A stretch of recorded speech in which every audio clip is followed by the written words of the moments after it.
우리는 로마서 말씀을 통해서 복음이 무엇인지를 계속 배워가고 있습니다. 로마서 말씀은 그리스도인이나 또 유대인이나 헬라인이나 누구나 다 하나님 앞에 다 죄인임을 먼저 고발하고 있었습니다. 죄인인 저와 여러분들이 어떻게 하나님 앞에 용서함을 받을 수 있는가? 그것은 우리의 행위가 아니고 무엇으로요? 오직 그 예수 그리스도를 믿음으로 우리를 의롭다 하시는 것 우리가 살펴보았죠. 우리는 지난 시간에 그 믿음으로 구원받는다는 것이 단순히 신약 시대에만 적용되는 것이 아니라 이 아브라함과 다윗과 이미 구약 때부터 이미 믿음으로 구원받는다는 것을 말씀하고 있다는 것 우리가 살펴보았습니다. 그런데 오늘 이 본문의 말씀을 통하여서는 그 믿음이라고 하는 것이 무엇인가 하는 것이죠. 여러분, 믿음이 무엇입니까? 예수님을 믿으면 구원받는다라고 말하고 있는데 그 믿음이라고 하는 것 그냥 내가 예수님 믿어요 라고 말만 하면 되는 것일까요? 아니면 내 의지나 내 결단으로 이제 교회 다니겠다, 나 예수님 믿겠다 라고 하는 나의 결심, 나의 결단일까요? 믿음이라고 하는 것이 무엇인지를 우리에게 오늘 본문의 말씀을 통해서 말씀해 주고 있는데요, 그 믿음이 무엇인지를 우리가 정말 말씀을 통해 배움을 통해서 그 믿음을 소유할 수 있는 저와 여러분 되어지기를 간절히 소망합니다. 먼저는요, 왜 하나님은 믿음으로 구원을 받도록 하셨을까 하는 것이죠. 우리의 행위가 아닌, 우리의 어떤 의로운 행위가 아닌 왜 믿음으로 우리가 구원받도록 하셨을까? 16절 말씀은 이렇게 이야기하고 있는데요, 우리 16절 말씀 다시 한번 읽어볼까요? 함께 읽어봅시다. 시작. 그러므로 상속자가 되는 그것이 은혜에 속하기 위하여 믿음으로 되나니 이는 그 약속을 그 모든 후손에게 굳게 하려 하심이라. 율법에 속한 자에게뿐만 아니라 아브라함의 믿음에 속한 자에게도 그러하니 아브라함은 우리 모든 사람의 조상이라. 아멘. 오늘 본문의 말씀을 보면 상속자라고 하는 말이 나와요. 상속자라고 하는 게 무엇입니까? 아버지가 죽으면 그 아버지의 재산을 물려받는 사람들이 누구예요? 상속자예요. 상속자가 되기 위해서는 그 아버지의 뭐가 되어야 되는 거예요? 자녀가 되어야 되는 것이죠. 하나님 나라의 그 자녀, 하나님 나라의 상속자가 되는 것은 무엇으로 되는 것이라고 말씀하고 있는 것입니까? 행위가 아니라는 거예요. 무엇으로요? 믿음으로 되게 하셨다라고 말씀하고 있죠. 왜 그 하나님 나라의 상속자가 되는 것이 믿음으로 되는 것인가? 오늘 본문 16절은 이렇게 말씀하고 있네요. 그것이 은혜에 속하게 하기 위해서라고요.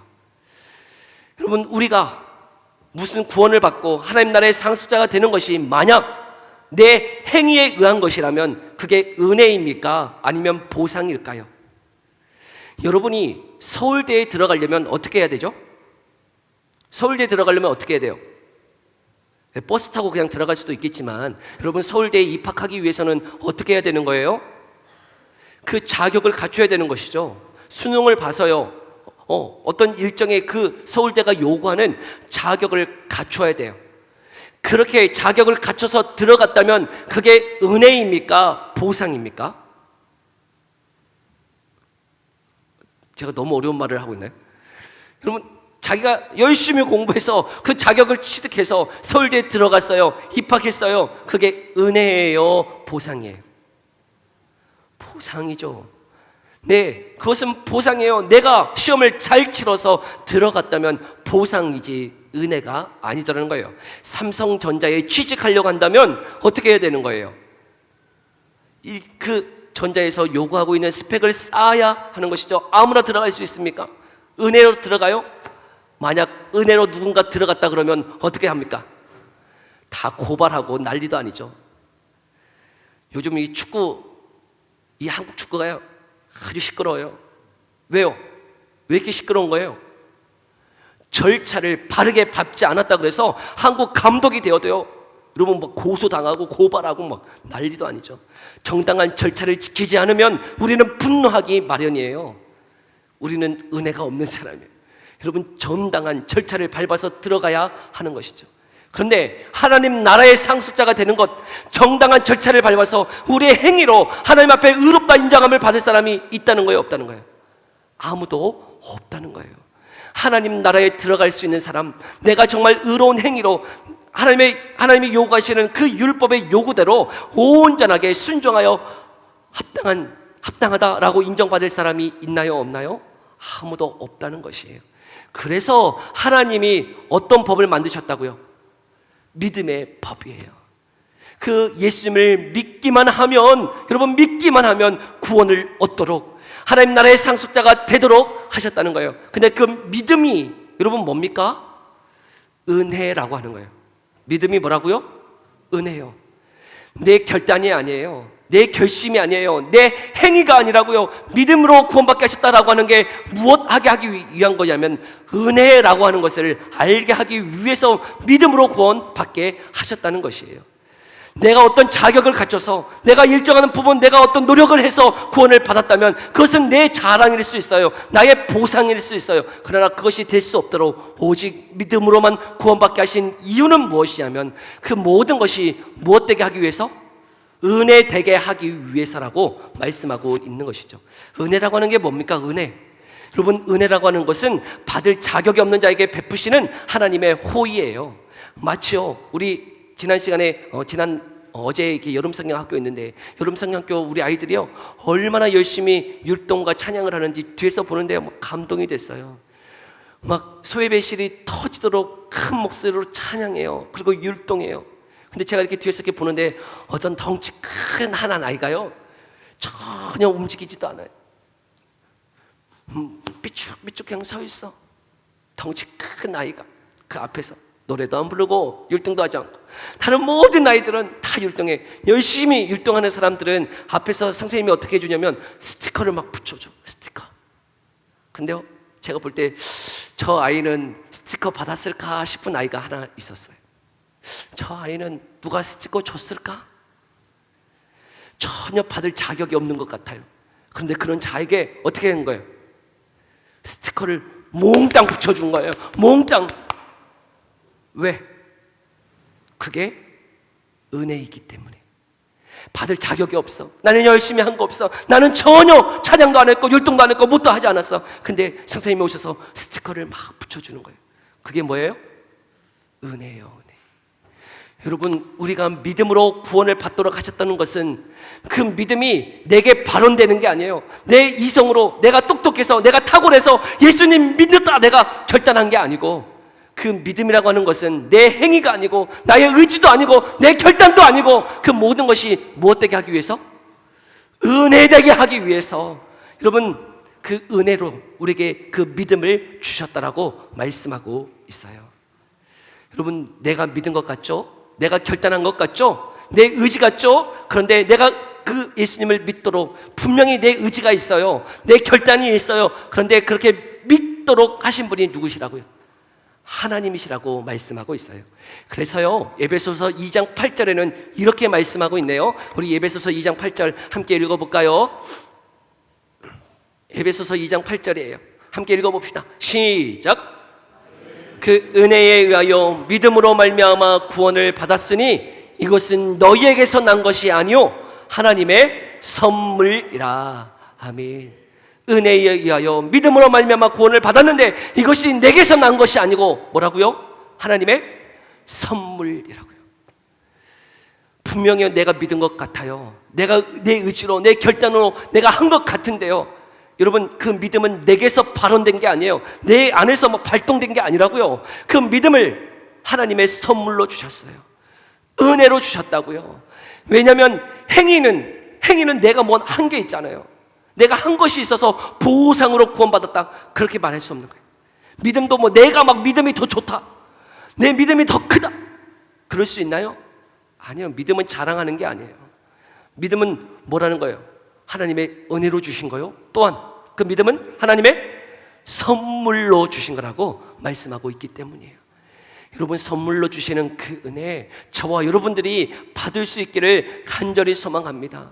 여러분, 하나님이 주시는 은혜가 있기를 간절히 소망합니다. 하나님, 그래서 내게도 그 믿음을 달라고, 내게도 그 믿음을 주십시오. 하나님, 그 선물 내게도 달라고 기도할 수 있는 저와 여러분 되기를 소망해요. 근데 두 번째, 여러분 왜 믿음으로 구원받게 하셨는가? 오늘 16절에 보면 또 한 가지를 이야기하고 있는데요, 그 중간에 보면 그 약속을 그 모든 후손에게 굳게 하려 하심이라. 그 약속을 그 모든 후손에게 굳게 하려 한다. 이 말씀의 의미가 무엇일까? 제가 어렸을 때는 수련회 가면 항상 질문하는 한 가지 질문이 있었던 것 같아요. 이렇게 철로 역정이라 그래서 이렇게 코너 학습 돌아가면서 이렇게 하는 그 코너 학습을 돌다 보면 항상 이 질문은 빠짐없이 했던 기억이 있어요. 무엇이냐면, 여러분은 오늘 죽으면 천국에 갈 수 있다고 믿으십니까? 라고 하는 질문이었어요. 제가 여러분에게 한번 물어볼게요. 여러분, 오늘 지금 이 시간 죽으면 여러분은 천국에 갈 수 있습니까?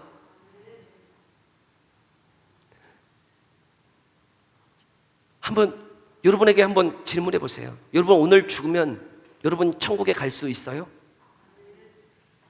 어제 그렇게 예배 잘못 드렸는데, 이렇게 예배 시간에 이렇게 막 돌아다니는데, 예배 시간에 이렇게 집중하지도 않는데, 여러분 오늘 죽으면 천국에 갈 수 있나요? 어제 여러분 어떻게 사셨어요? 여러분 어제까지 여러분의 삶을 좀 돌아보세요. 어떻게 사셨는지. 거짓말하고 사기치고 남 미워하고 싸우고, 여러분 그렇게 사셨는데 오늘 죽으면 여러분 천국에 갈 수 있냔 말이에요. 어때요? 또 이렇게 얘기하니까 또 아멘이 또 없어지잖아. 여러분 어떠세요? 오늘 죽으면 나는 천국에 갈 수 있는가? 있어요, 없어요? 여러분의 삶을 좀 돌아보시고 얘기하세요. 여러분의 삶을 좀 돌아보시면서 얘기해 보셔요. 갈 수 있어요? 아멘이에요. 왜요? 왜 아멘입니까? 우리가 천국을 가는 거는 내 행위 때문에 가는 거예요? 아니라고요. 또 이 말을 오해해가지고 아무렇게나 살아도 천국 간다는 소린가? 네, 아니요. 여러분, 우리가 천국을 가는 것은, 그 상속자가 되는 것은 무엇 때문이라는 거예요? 그 약속을 받을 수 있는 것은, 그 약속이 내 안에 보장된 것은 내 행위에 달려있는 게 아니라고요. 내 행위 때문에 내가 좀 잘 살면, 내가 조금 예배 잘 드리고 조금 금식하고 기도하면 천국 간 것 같고, 내가 조금 내 마음이 좀 껄쩍지근해가지고 내가 친구와 싸우고 부부와 싸우고 자녀 뭐라 하고 내 안에 막 분노가 있으면 오늘 죽으면 천국 못 갈 것 같고, 뭐 그런 겁니까? 그렇지 않은 거예요. 왜요? 그 상속자가 되는 그 근거가 내 행위에 달려있지 않기 때문이에요. 내 감정에 달려있지 않기 때문이에요. 그 내가 구원을 받을 수 있는 것은 무엇 때문인가요? 오직 하나님의 그 은혜로 말미암아 내가 그 예수님을 믿고 있기 때문에 그 믿음으로 구원받는 줄 믿습니다. 그래서 굳게 한다. 그 약속이 내 안에 확실히 이루어질 줄을 나는 장담한다라고 말씀할 수 있다는 것이죠. 여러분, 오늘 죽으면 천국 갈 수 있습니까?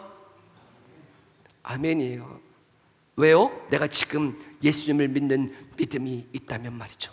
그 믿음으로 내가 어제 조금 거짓말하고 좀 분노했고 싸웠고 미워했고 좀 예배 잘 못 드렸고 하나님 앞에 한 것 없어도 오직 우리는 믿음으로 구원받는 줄 믿습니다.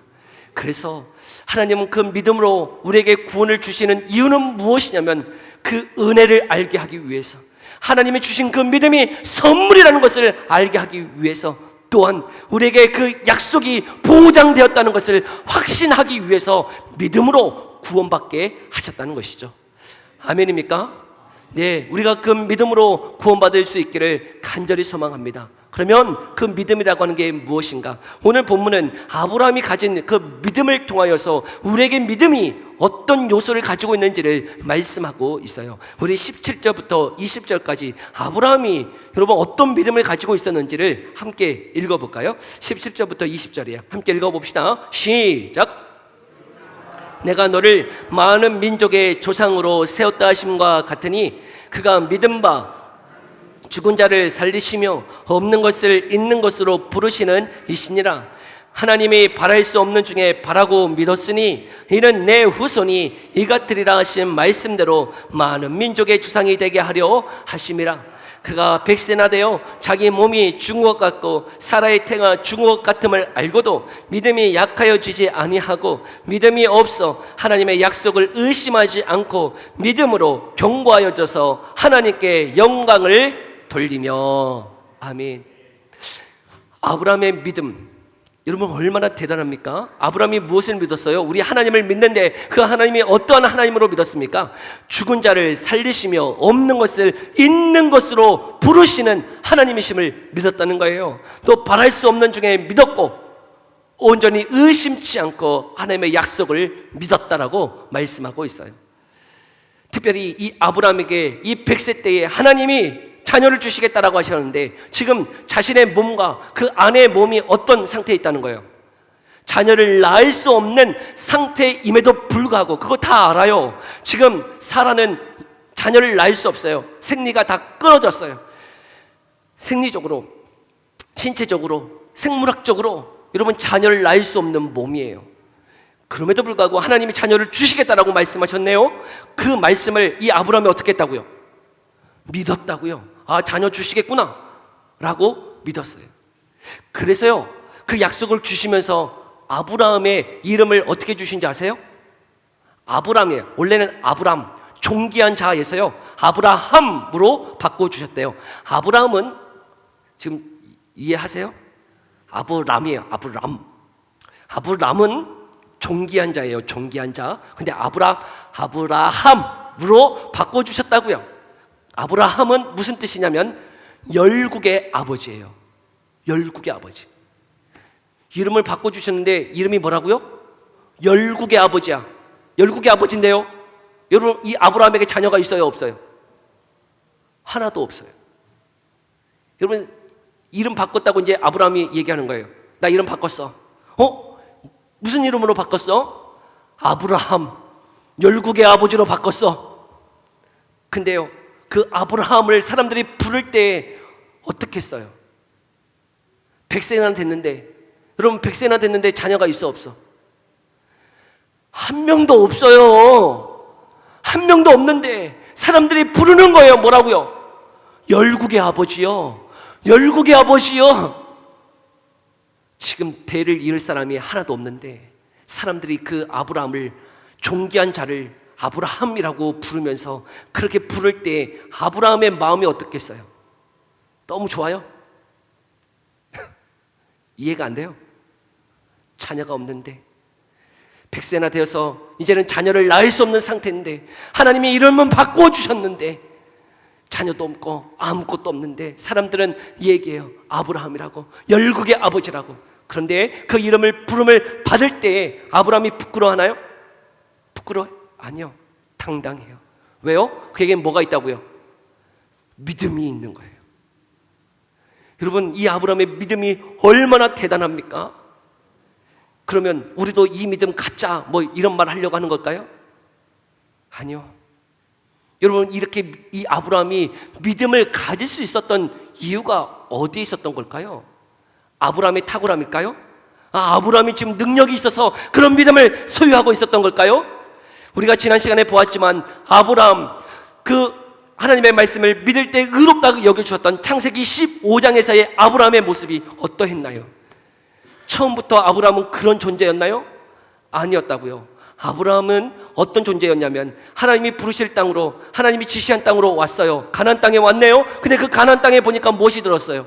기근이 들었어요. 그러니 이 아브라함이 어떻게 합니까?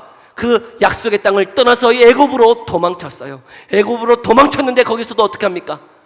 자신 살려고 그 아내 사라를 자신의 누이라고 거짓말 쳤어요. 뿐만 아니라 다시금 돌아와서는 여러분 이 아브라함이 10여 년이 지나도 자녀가 계속 없자 이 아브라함이 어떻게 합니까? 사라의 여종이었던 하갈을 찌어여서 자신 스스로 아들을 낳았던 사람이에요. 하나님의 약속을 믿을 수 없는 사람, 여전히 자신의 뜻대로 살아가려고 했던 그 사람. 그런데 그 순간에 그랬던 창세기 15장에 하나님이 아브라함을 부르세요. 그 밤중에 그 아브라함을 부르시고 하늘을 보라는 거예요. 하늘에 뭐가 있나요? 수많은 별들이 있었어요. 아브라함아, 너의 후손을 이와 같이 하늘의 별처럼 이와 같이 많게 해주시겠다라고 약속했네요. 그때 아브라함이 어떻게 했다고요? 믿으니, 그 약속을 믿으니 하나님이 의롭다 여겨 주셨다는 것이죠. 아브라함이 한 게 있나요?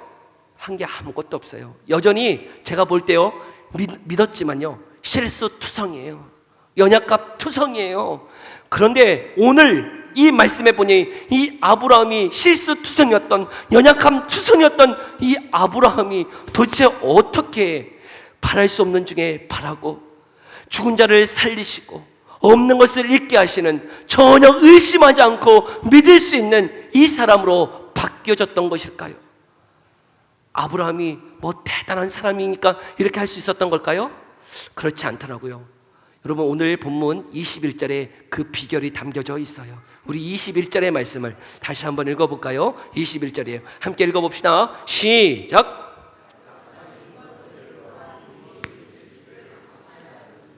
아멘. 약속하신 그것을 또한 능히 이루실 줄을 뭐 했다고요? 확신했다. 마치 오늘 우리가 읽은 이 한글 성경을 보면 아브라함이 확신한 것처럼 그렇게 표현되어져 있어요. 그러나 원문이나 영어 성경을 보면 수동태로 이 말씀이 적어져 있어요. 수동태로 적어져 있다는 것은 무슨 의미냐면 아브라함이 자신한 게 아니고, 아브라함이 확신했던 게 아니고, 그 확신되어졌다는 거예요. 확신되어졌어요. 그래서 영어 성경을 보면 이 본문을 뭐라고 지금 번역하고 있냐면, 하나님이 약속하신 그것을 능히 이루실 수 있다고 설득되어졌다는 거예요. 아브라함이 뭐가 되어졌다고요? 설득되어진 거예요. 아브라함이 확신되어진 거예요. 누가 그렇게 설득하신 거예요? 누가 그렇게 확신되어지도록 하신 거예요? 하나님이요. 여러분, 아브라함은 처음 그 믿음이 연약했어요. 부족했어요. 실수투성이에요. 연약함투성이에요. 그런데 하나님의 열심이 이 아브라함을 어떻게 만들어 가셨다고요? 죽은 자를 살리시고 없는 것을 있게 하시고, 그 백세나 되어서 자녀를 낳을 수 없는 상황이었지만 그 약속을 의심치 않고 믿을 수 있도록, 확신할 수 있도록 하나님의 열심으로써 그 사람을 설득하시고 확신되어지도록 하셨다라고 말씀하고 있더라고요. 여러분, 믿음으로 우리가 구원받는다라고 할 때 그 믿음은 우리에게서 자랑할 것이 아무것도 없는 거예요. 믿음을 주시는 분도 하나님이시요, 그 믿음을 자라나게 하시는 분도 하나님이신 줄을 믿습니다. 네, 지금 이 아브라함은 연약했어요. 실수투성이었어요. 그런데요, 오랜 시간, 여러분, 이 오랜 시간들을 통하여서 하나님은 이 아브라함, 실수투성인 이 아브라함을 다져가시더라고요. 연단해 가시더라고요. 만져주시더라고요. 믿음의 사람으로 하나님이 그렇게 세워져 가게 하시더라고요. 하나님의 열심이 우리에게 믿음을 주시는 거예요. 믿음은 내 자랑이 아닙니다. 나는 너보다 더 큰 믿음이 있어. 아니요.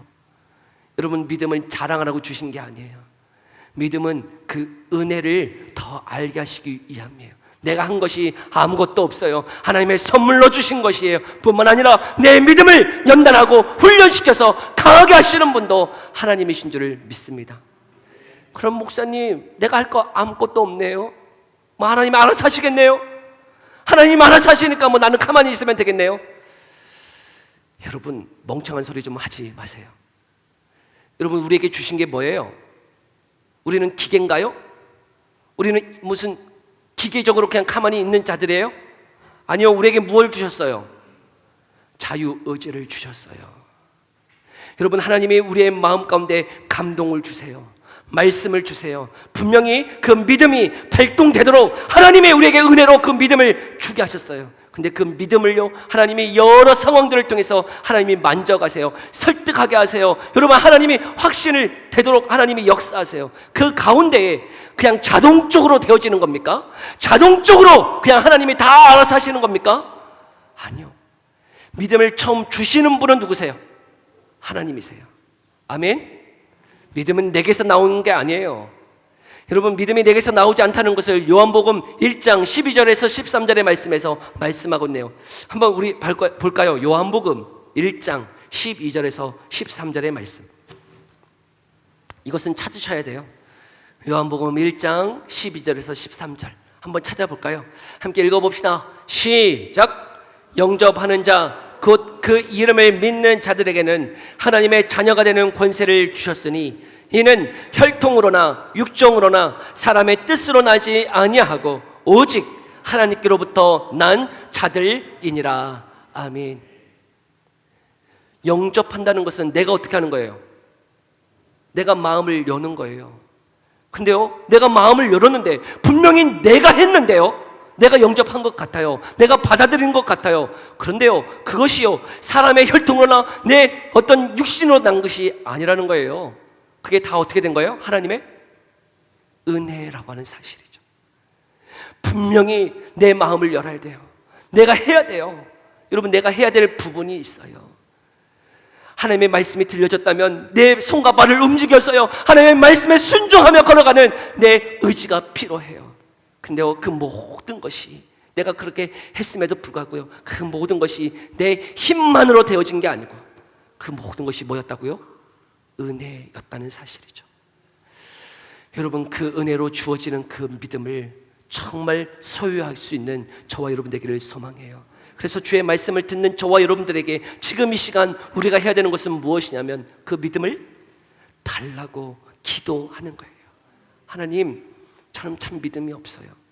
하나님, 나는 너무나 연약해요. 아브라함이 실수투성이고 연약했던 그 믿음, 하나님, 그렇게만 내가 있는 게 아니고 이 믿음이 하나님, 정말 하나님께서 그 하나님의 열심으로 나를 설득하여 주시고 내가 넘어지고 의심하고 하나님 계시나? 하나님 살아계시나? 하나님 날 사랑하시나? 라고 하는 여러 가지 의심이 있는데, 하나님, 내 의심되어지는 이 믿음, 하나님 나를 설득해 주십시오. 나를 확신에 찰 수 있도록 나를 그렇게 연단하여 주시고 나를 만들어 가달라고 하나님 앞에 어떻게 해야 되나요? 기도하며 간구해야 하더라는 것이죠. 여러분, 그럴 때 하나님이 더 역사하세요. 은혜 베풀어 주세요. 여러분, 그 은혜가 저와 여러분의 삶 가운데 가득 넘쳐지기를 간절히 소망합니다. 우리 함께 기도하며 나아갑시다. 우리 이 시간에 들은 말씀 생각하면서 우리 함께 기도하며 나아갑시다. 하나님, 우리에게 이 믿음 허락해 주십시오. 이 믿음이 내게서 발원되는 게 아닙니다. 하나님, 내 이성으로, 내 지혜로 하나님을 믿을 수 있는 것도 아닙니다. 분명히 내 의지와 내 결단이 있지만 하나님, 하나님의 뜻대로, 하나님의 은혜대로, 하나님의 열심으로 나를 여전히 설득하시고 나를 그 확신 가운데로 이끌어 가시는 그 하나님의 은혜가 무엇인지를 알아갈 수 있도록 하나님, 우리에게 믿음을 주옵소서. 하나님, 그 믿음 앞에 이제는 그 믿음을 가지고 아브라함이 정말 그 성장한 믿음을 소유했듯이 우리도 그렇게 믿음이 자라갈 수 있도록 은혜 베풀어 달라고 우리 들은 말씀 생각하면서 우리 함께 기도하며 나아갑시다. 기도하겠습니다.